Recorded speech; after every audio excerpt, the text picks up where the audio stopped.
Un poquito del libro Los Malditos, Crónica Negra desde Puente Grande, autor J. Jesús Lemos Barajas. Este libro está basado en hechos reales y se acabó de imprimir en septiembre del 2013.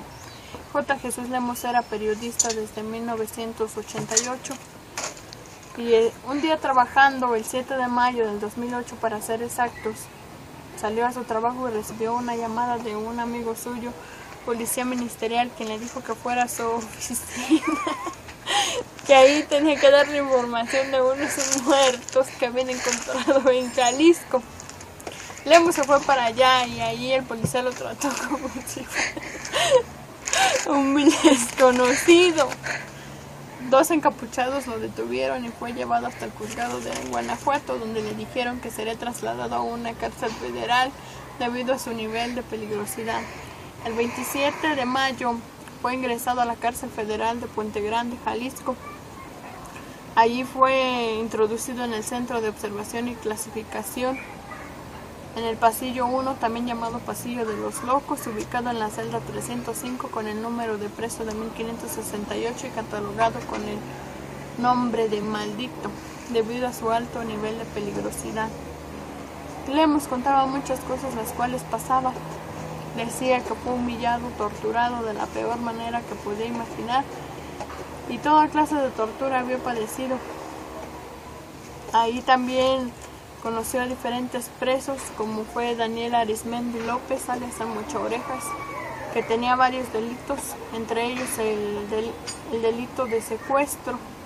Él ingresó al Centro de Observación y Clasificación el 17 de agosto de 1998. Estaba condenado a más de 390 años de cárcel. Ahí también conoció a Jesús Loya, un secuestrador de Sinaloa, quien estaba sentenciado a más de 25 años de prisión. Él siempre entonaba la canción de Aliado del Tiempo de Mariano Barba. Decía que era la canción preferida de su nana Fine.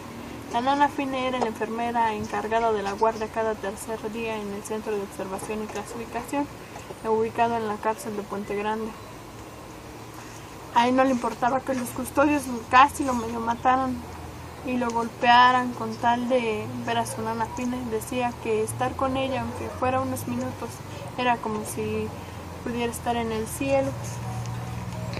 También conoció a Álvaro Darío de León Valdés, alias el Dubi. También era conocido como el narcosatánico. Esto era debido a que, aparte del narcotráfico, se dedicaba a la santería. A él lo acusaban de haber matado a un estudiante estadounidense, lo cual él decía que no, que estaba ahí por haber matado a su jefe, al de la organización. Ellos practicaban rituales de santería y decía que comían pene, testículos, corazón y cerebro de las personas, pero decía que era de personas que ellas mismas se ofrecían a los rituales. Él padecía esquizofrenia y siempre decía que hablaba con el diablo, que lo veía y que hablaba con él. Decía que por el día lo escuchaba y que por las noches era cuando lo veía más. Él decía que el diablo era como un perro grande de color oscuro, ojos rojos, y que babeaba, y que le decía los días que estaba ahí, los días que le faltaban. Y un día uno de los presos le preguntó que entonces cuánto era lo que le faltaba, y él respondió que más de 3.200 días, esto era más de 8 años. Él decía pero que el diablo le había dicho que él no saldría vivo de ahí, que él se lo iba a llevar antes de que saliera de la cárcel. Esto era porque él decía que se arrepentía de lo que había hecho y que por eso el diablo se lo iba a llevar antes de que saliera de la cárcel, que porque si no se hubiera arrepentido, él viviría por siempre. Jesús Loya también contaban cómo eran las cosas ahí dentro de la cárcel, y pues Jesús Lemos oía todas esas cosas que le contaban. Jesús Lemos también contaba cómo eran los paseos que les daban a los internos en esa cárcel. El paseo consistía en sacarlos a las canchas, hacerlos rodar con el chorro de agua a presión. El agua estaba helada. Si les tocaban custodios y que eran un poquito humanitarios, los sacaban 2-3 horas a dar ese recorrido de 3 vueltas y ya los regresaban a sus celdas. Pero si no, Ellos los hacían rodar por casi toda la noche y los ponían de rodillas en forma de cruz. Y aparte de eso les daban choques eléctricos. Sánchez Limón era uno de los otros presos que estaban ahí. Él contaba que había sido escolta de Lasca y decía que había visto a Lasca comer carne humana. Siempre le preguntaban que qué era lo que comía el Lasca y decían que de las personas que ejecutaba siempre comía la nalga y el chamorro, que a él le gustaba cocida en limón, en tostadas, como si fuera carne tártara. Entonces decía que Sánchez Limón contaba que Lasca, Heriberto Lascano, como así era su nombre, que era un tipo a toda madre, que a los que ejecutaba no les decía nada, sino que los trataba muy bien, les daba de comer, les decía que se desestresaran, les daba 2, 3 horas en un cuarto, les decía que se bañaran a conciencia y que se rasuraran todo el cuerpo, incluso hasta les daba una botella de whisky para que estuvieran más a gusto. Después de eso, llamaba al cocinero y le decía que los ejecutara de una forma rápida, un balazo en la cabeza y ya. En las fiestas de diciembre, Lasca siempre hacía fiestas, pero también era acompañado pues de carne humana. Los invitados eran policías ministeriales, militares y gente del gobierno que le ayudaba en su trabajo. Esto era que la droga pasara desapercibida en los Estados Unidos.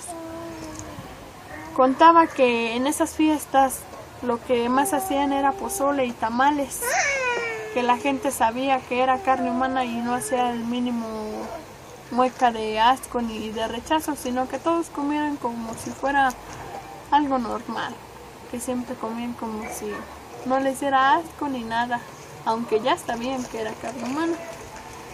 También estaba Noé Hernández, alias el Gato, quien estaba en ese pasillo también. Él era uno de las escoltas del Chapo. Joaquín Guzmán lo era. Él era, por alguna forma decirlo, era el padre de las anfetaminas. Él decía que él estaba trabajando una vez que cometió el error cuando estaba trabajando en la Almoloya de cuidar no recuerdo bien, pero estaba cuidando algo. El chiste es que el Gato, Noé Hernández, se fue para el bar y pues descuidó el trabajo que estaba haciendo. Entonces a todos los acompañantes que estaban con él los mató y al Gato no, porque decía que era el único que sabía cómo preparar las anfetaminas. Esto era que él hacía drogas, cocinaba drogas desde, pues sí, hacía drogas con medicina que podía encontrar fácilmente. O sea, esto eran de medicamentos, él hacía droga con esos medicamentos y también sabía cómo pasar desapercibida la droga en costales de azúcar y en barriles de miel. También ahí estaba Valeriano Sotelo Reina, quien había sido una de las escoltas de Lasca. Él contaba que en uno de sus enfrentamientos contra los militares cayeron de su mando varios integrantes y que siempre decían, que los periódicos y los noticieros decían que habían matado a Lasca, pero Valeriano decía que no, que entre los integrantes de la escolta sí había gente que tenía parecido con Heriberto Lascano, tenía rasgos físicos que lo hacían que se confundieran con él, pero que no, que su jefe estaba a salvo. Valeriano Sotelo era uno que ya debido a ese enfrentamiento quedó, pues sí, nada más escuchaba y hablaba, ya no tenía sentido del olfato ni de la vista, ni tampoco decía, que contaba que él tampoco sentía cuando defecaba, y contaba Jesús Lemos que por eso eran los olores tan putrefactos que se hacían en el pasillo. También estaba la fuga del Chapo. Eso contaba que cuando el Chapo se escapó de la cárcel federal de Puente Grande, él fue transportado de Almoloya hasta ahí, y que contaba que cuando el Chapo estaba en esta cárcel todo era diferente, que los custodios se portaban a toda madre con él y que los custodios eran quienes le hacían favores al Chapo. Por cada favor que le hacían, estaba contando de la fuga del Chapo, que siempre decían que era un tipo a toda madre, puesto que siempre que le pedían un trabajo, un favor, él nunca decía que no. Siempre decía que sí, incluso hasta les prestaba su teléfono a los presos para que les hablaran a su familia y ellos supieran de ellos. El día en que se fugó, decía que salió vestido de ministerial. Esto fue porque decía que estando ahí en la cárcel le salía muy caro, puesto que por cada favor que le hacían él pagaba 5,000 pesos y siempre cada fin de semana. Los viernes llevaba a su novia, una que tenía en Sinaloa, y los sábados contrataba 2 grupos musicales. El día que salió, contaba Noé el gato, que salió vestido de policía, puesto que tenía la misma complexión de él y era todo, rasgos físicos como él. También tenemos al michoacano, un hombre que fue acusado de los granadazos que se aventaron a los civiles en Morelia el día del grito de independencia. Él decía que había firmado solo porque lo tenían en un helicóptero y lo amenazaban con tirarlo al mar. Y él pues les creyó, pues tenía mitad del cuerpo ya para abajo. También tenemos a Mario Burto, quien fue acusado de la muerte del licenciado Colosio, Luis Donaldo Colosio.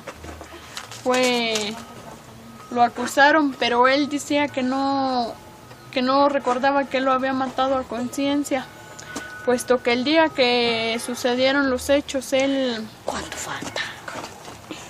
Que él salió a vender un arma. ¿Cuánto falta? Salió a vender un arma, él no sabía ni por qué, pero llegó alguien que le dijo que le iba a comprar la pistola y que acabándose el discurso que diera el licenciado, pues sí, acabándose eso, le iba a comprar la pistola. Entonces, él, apretado por la gente, había mucha gente y fue apretado, entonces aventado y llegado hasta donde estaba el licenciado Colosio, donde, pues sí, lo empujaron y pues de alguna otra forma apretó el gatillo y no sintió. Después se dio cuenta de que el licenciado Colosio había muerto de un balazo en la cabeza. También tenemos a Daniel Aguilar Treviño, acusado de la muerte del diputado Francisco Ruiz Maceus en 1999. Él nunca contaba lo que había pasado, sino que un día Noé empezó a contar su historia, que según eso, porque pues él ya sabía de todo y porque estaba muy bien informado. Y entonces, pues sí, fue acusado de eso y también decía, lo que él contaba era que nunca iba a olvidar esa imagen en su mente de cuando el diputado él le disparó y esperó a ver dónde le pegó el balazo. El balazo le había pegado en la garganta y fue desangrado, recargándose en el asiento. Él contaba que antes de eso el diputado iba muy feliz platicando con el copiloto y no sospechaba nada, sino que lo volteó a ver como si fuera una persona cualquiera. Entonces después de eso pues lo detuvieron y estaba ahí en la cárcel. A mediados de abril del 2011 J. Jesús Lemus recibió la orden de que se preparara. Él siempre estaba listo, puesto que no tenía nada en su celda.